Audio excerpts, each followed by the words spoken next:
What is the best firearm for home defense? That is what we are talking about today. Hello, I am Cameron Porter, and this is Jordan Mitchell with Salt Lake Wholesale Sports, and we are proud and happy to be able to discuss this with you today.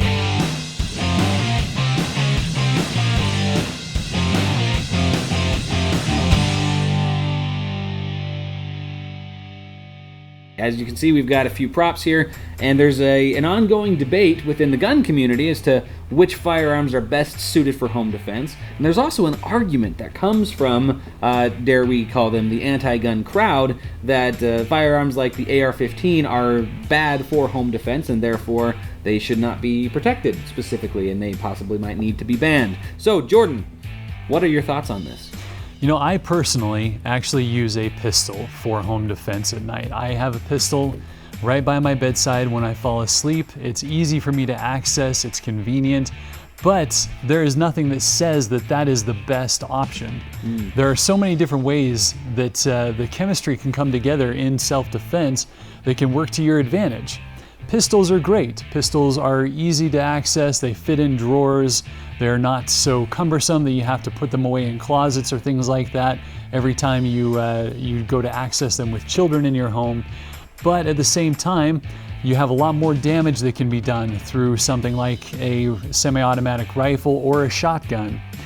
There's a lot of people that talk also about how easy is it to maneuver with each. Have you ever done some drills with it? What's your take on that?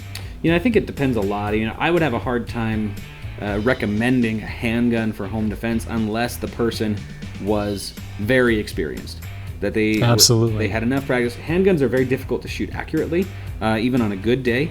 And if you don't have the muscle memory that's going to take over in, let's be honest, the most stressful and terrifying experience of your life, someone has broken into your home and is threatening the safety of your family, that's terrifying. And if you're going like this, a handgun is not for you. And there's a lot to do with that, because when you have a long gun, a rifle, or a shotgun, you have 3 points of contact, and that third point of contact immediately draws your eye forward, whereas this, just like you say, your hand can be all over the map, but with that third point of contact, it's automatically going to draw your eye forward to the target that you have in mind, and it's going to make it so that your gun inherently points there, whether you're subconsciously thinking about it or not. So you will be more accurate, you will be more stable and consistently able to defend yourself. Yeah, I would agree with that. Now, a good fallback, a very popular option for home defense is the shotgun, specifically 12-gauge shotgun. A short barrel 12-gauge like this is a great option, primarily because you don't really have to worry about aim. It's a lot easier to hit what you're trying to hit by just pointing and shooting. There are some disadvantages to shotguns, though. They kick like mules. Shotguns have a very powerful recoil, and even the action of pumping the shotgun and getting the next round in the chamber, making sure the previous round ejected, that can take a certain level of strength of coordination that quite literally not everybody has. Yeah, and it can throw your aim off too. Plus, there's limited numbers of rounds that you can fit in a tube for a shotgun. Even a longer shotgun than this one would only fit about 7 to 8 rounds, whereas with even your most basic small pistol, you're usually going to see a magazine of 10 rounds or more. If you get into semi-automatic rifles, oftentimes you can go as high as 30 and 60 rounds. And if you're coming up against multiple assailants, more rounds is going to literally and figuratively go a long ways. Now there is, an argument that, home defense scenarios, by and large, it's just going to be somebody who's trying to steal from you. They're not actually threatening your family, and that's a very realistic argument. And in that case, I feel like the shotgun does shine a little bit, because there's very few things in life that are as terrifying as the sound of a pump-action shotgun loading its first round. Yes. If anything is going to freeze you in your tracks, it's that.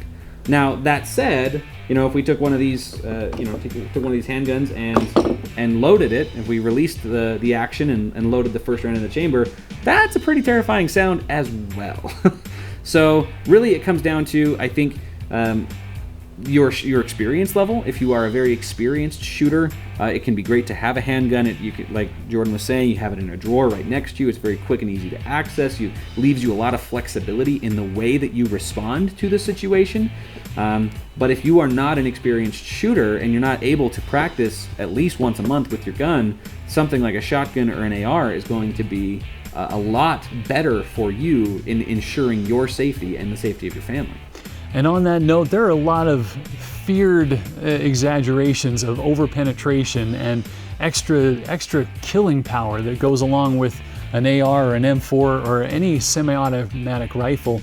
And quite frankly, it is very exaggerated.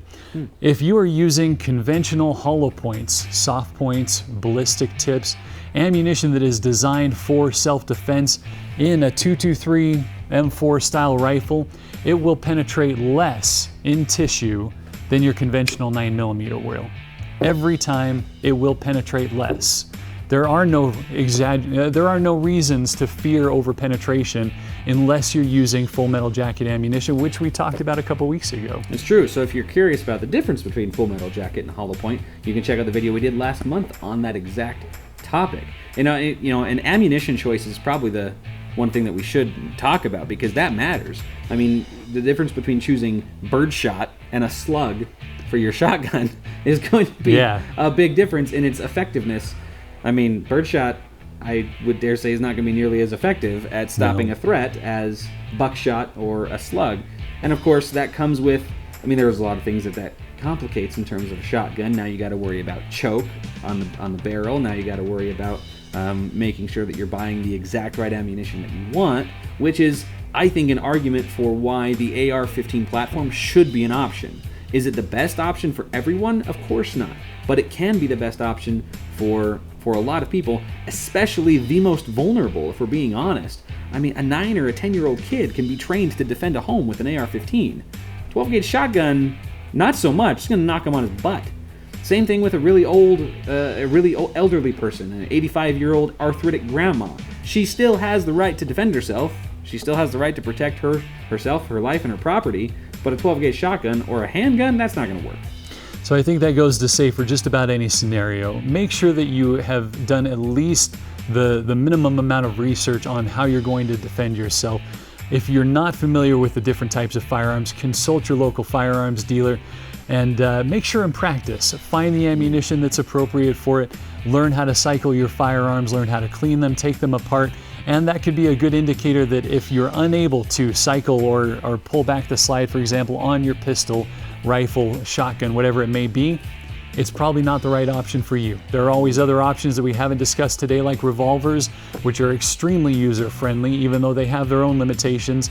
But everybody is different, as is every way of defending your home, and we want to make sure that you have all the information at your disposal. So check out our channel here at Guns Explained, and for Guns Explained, I'm Jordan Mitchell. And I'm Cameron Porter.